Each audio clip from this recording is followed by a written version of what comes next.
மகர ராசி நபர்களுக்கு 2025 குரு பெயர்ச்சிக்கான பலன். மகர ராசி நபர்களை பொறுத்தவரை குரு பெயர்ச்சி இந்த மே மாதம் 15ஆம் தேதி நடக்குது 2025.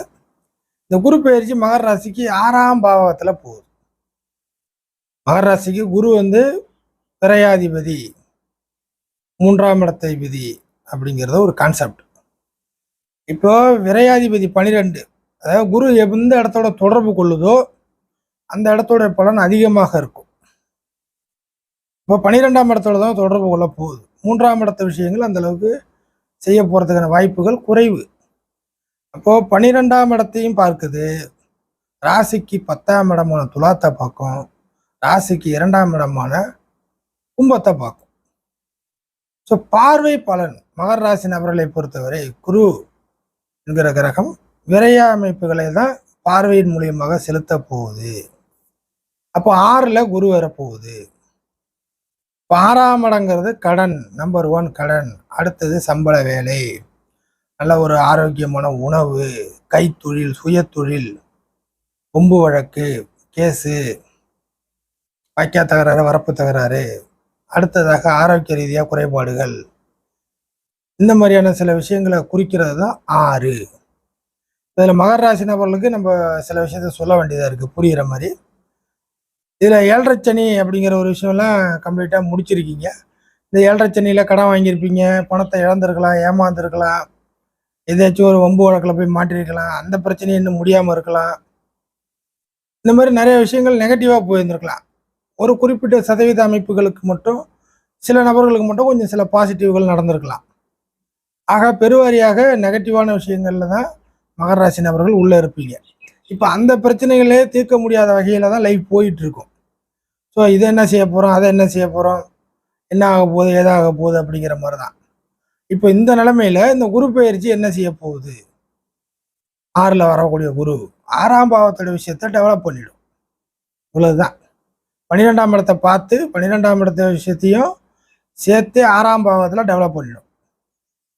இதில் உள்ள நல்ல விஷயம் என்னன்னாக்கா, சம்பள வேலைக்கு ஏதாச்சும் மாற்றங்கள் கிடைக்குமா, சம்பள வேலையில் ஒரு டிரான்ஸ்ஃபர், ஒரு இடம் மாற்றம், வேலை மாற்றம், வேறு ஏதாவது புது கம்பெனிக்கு போகிறது, சேலரி முன்ன பின்ன இருந்தாலும் மையப்படுத்தி இந்த இருக்கிற இடத்த இந்த வேலையை விட்டுட்டு வேற ஒரு இடத்துக்கு மாறி போகிறது, இந்த மாதிரியான சம்பள வேலையில் சில நல்ல மாற்றங்கள் நடக்கும் இந்த குரு பயிற்சினால.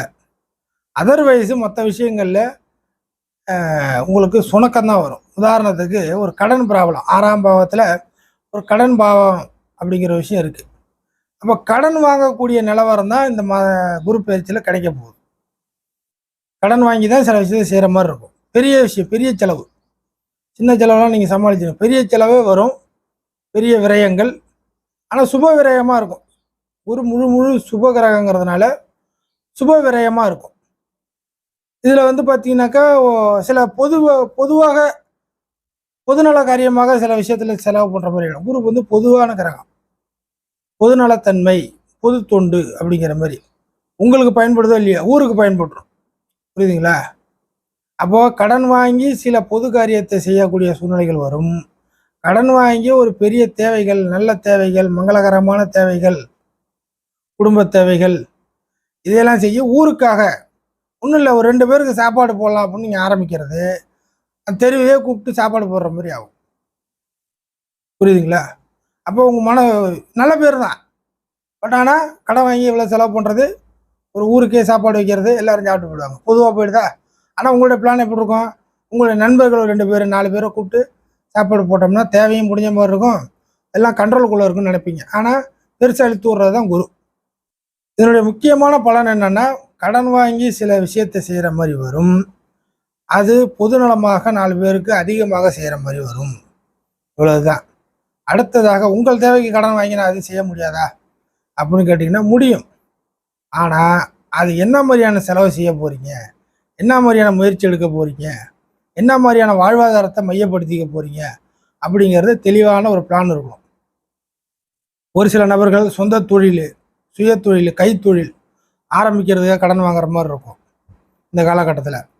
ஒரு சில நபர்கள் ஏற்கனவே பழைய கடனை அடைக்கிறதுக்கு புதிதாக கடன் வாங்குற மாதிரி வச்சுருப்பீங்க. இது ஆணுக்கும் பொருந்தும், பொண்ணுக்கும் பெண்களுக்கும் பொருந்தும்.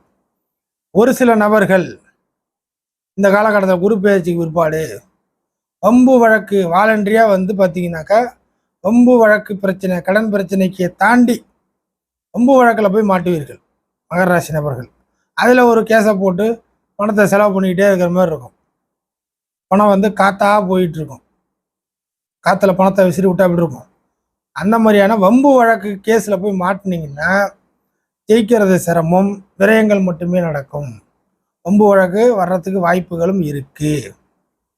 ஆக அதை வந்து பேசி முடிவு பண்ணி உங்கள் சின்ன லெவல்லையே முடிச்சுக்கணும். பெருசாக சட்ட ரீதியாக போகிறேன், கோர்ட்டு ரீதியாக போகிறேன், கேஸ் ரீதியாக போகிறேன், வக்கீல் ரீதியாக போகிறீங்கன்னாக்கா அது வந்து உங்களுடைய இழப்புகளை தான் குறிக்கும் வம்பு வழக்கு. அடுத்ததாக தான் ஆரோக்கிய பிரச்சனை. அவ்வளோ சீக்கிரத்தில் ஆரோக்கிய பிரச்சனை வந்து எட்டி பார்க்காது. ரொம்ப டென்ஷன் பார்ட்டி, மகர ராசி நபர்கள்லேயே டென்ஷன் பார்ட்டியாக சில நபர்கள் சுற்றிக்கிட்டே இருப்பீங்க. அவர்களுக்கு மட்டும் இந்த ஆரோக்கிய ரீதியான பிரச்சனைகள், பிபி ஏறி போகிறது, மூளை சூடாகிறது, இந்த மாதிரியான பிரச்சனையில் வந்து டென்ஷன் பார்ட்டிகளுக்கு மட்டும் ஆரோக்கிய ரீதியான பிரச்சனைகள் கொஞ்சம் தலை தூக்கும். அடுத்ததாக நல்ல உணவு, சாப்பாடே உங்களுக்கு இந்த காலகட்டத்தில் போல நிறைய சாப்பிட்ற மாதிரி வரும்.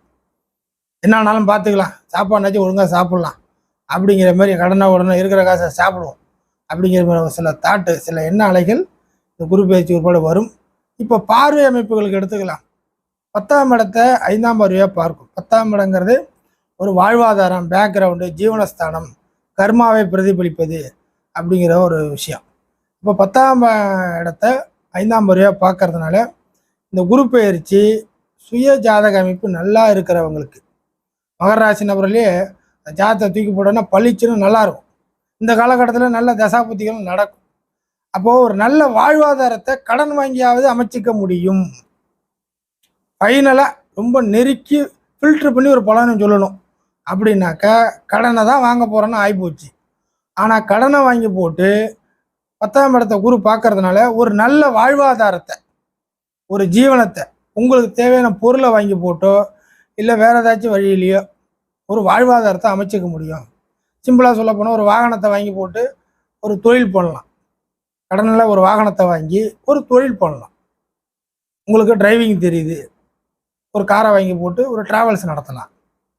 இல்லை உங்களோட சொந்த தேவைகளுக்கு கூட ஒரு பைக் வாங்குறது, கார் வாங்குறது, வீடை கட்டுறது, இந்த மாதிரி ஏதோ ஒன்று ஒரு வாழ்வாதாரத்தை, பேக்ரவுண்டை சரி செஞ்சுக்க முடியும் கடனே வாங்கினா கூட. இதுக்கு வந்து ஜாதக அமைப்பு நல்லா இருக்கணும்.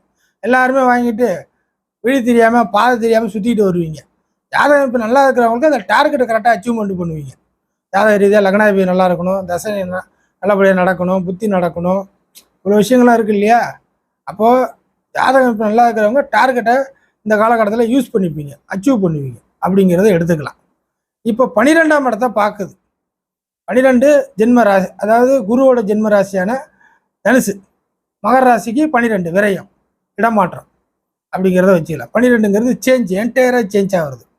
இப்போ மகர ராசி நம்மளுக்கு என்டையராக சேஞ்சுங்கிறது என்ன? இடம் விட்டு டோட்டலாக வேற ஒரு இடத்துக்கு போகிறது நடக்கும். அடுத்ததாக தூர இடத்துல போய் பொழைச்சி சம்பாதிக்கிறதுக்கு வாய்ப்புகள் இருக்குது. அதே போல் லைஃப் ஸ்ட்ரக்சரை மாற்றிக்க முடியும், வேலையில் டிரான்ஸ்ஃபர் கிடைக்கும், ஏதாச்சும் பழசை வந்து புதுசாக மாற்றுறது வாய்ப்புகள் இருக்குது. பழசை வந்து புதுசாக மாற்றுறது, இந்த மாதிரியான மாற்றத்தை குறிக்கக்கூடிய 12 வசிக்கிற இடம், தூங்குகிற இடம், இதை வந்து மாற்றிக்க முடியும். இந்த மாதிரி விஷயத்த வச்சுக்கலாம். நிறைய செலவுகள் உண்டு. செலவுகள் சின்ன சின்ன செலவுகள்ங்கிறது உங்களோட தனிப்பட்ட முறையில். ஆனால் குரு 12 பார்க்கறதுனால பெரிய செலவு, இந்த குரு பேச்சு இந்த 1 இயர் காலகட்டத்தில் ஒரு பெரிய செலவு, 2-3 செலவுகளும் கூட சேர்த்தே ஒரு பெரிய செலவுகளாக வர்றதுக்கு வாய்ப்புகள் இருக்குது. கடன் வாங்கி நீங்கள் பண்ணிக்கிறது ரைட்டு, ஜாமீனுக்கு கடனை போட்டுறாதீங்க. கடனை வாங்கி ஜாமீன் அடுத்தவங்களுக்கு கையெழுத்து போடுறது, அதை வந்து அடுத்தவங்க கட்டிடுவான், இந்த மாதிரியான சில படிப்பனைகள்லாம் ஏழையில் சந்திச்சிருப்பீங்க. திரும்பவும் இந்த குரு பேஜில் போய் மாட்டிக்காதீங்க. பிள்ளைகளுக்காக செஞ்சுட்டேன், சொந்தக்காரவங்களுக்காக செஞ்சுட்டேன், குடும்பத்தில் உள்ளவங்களாக செஞ்சுட்டேன் அப்படின்னு சொல்லி மாட்டிக்காதீங்க. இப்போ அதே பார்வை மகர ராசிக்கு கிட்டத்தட்ட 9ஆம் பார்வையாக 2ஆம் இடத்தை பார்க்கும், தனஸ்தானத்தை. கையில் காசே இல்லை அப்படிங்கிறவங்க கூட இந்த காலகட்டத்தில் கூட காசு கொஞ்சம் புழங்கும். அது கடன் வாங்கின காசோ இல்லை அடுத்தவங்க காசோ இல்லை ஒரு உழைப்புக்காக அட்வான்ஸ் வாங்குற காசோ ஏதோ ஒரு ரூபத்தில் ஒரு சில நபர்களுக்கு, மகர ராசி நபர்களுக்கு 2ஆம் இடத்த குரு பார்க்க போகிறதுனால அங்கே ராகுவும் வர்றதுனால ஒரு சில நபர்களுக்கு கையில் காசே இல்லைன்னா கூட காசு பணம் புழங்குறதுக்கான ஒரு காலகட்டமாக இருக்கும். குடும்ப அமைப்புகளில் சரி வராது. மகர ராசி நபர்களை பொறுத்தவரை ராகு அங்கே வர்றதுனாலும் குரு பார்வையும் உழ போகிறதுனாலையும் மகர ராசி நபர்களுக்கு குடும்ப அமைப்புகளில் வம்பு வழக்கு, ஒரு பிரச்சனை, தகராறு கொஞ்சம் பெருசாக மாறும். குடும்ப அமைப்புகள் சரி வராது. இதுதான் குரு பயிற்சிக்கான பலன்கள். தெளிவாக கேட்டு புரிஞ்சுக்கிங்க. 1க்கு 2 திருப்பம் கூட கேளுங்க, கரெக்டாக இருக்கும். எக்காரணத்தை கொண்டும் போய் ஒரு பெரிய பணத்தொகையில் அடுத்தவங்களுக்காக போய் நீங்கள் ஏதாச்சும் உள்ளே இறங்கி மாட்டிக்கொள்ளக்கூடாது. இது மெயினாக வச்சுக்கிங்க. வம்பு வழக்கு, கோர்ட்டு கேஸ் இதில் போய் மாற்ற மாதிரி இருந்தால் அது உங்களுக்கு சாதகமாக வராது.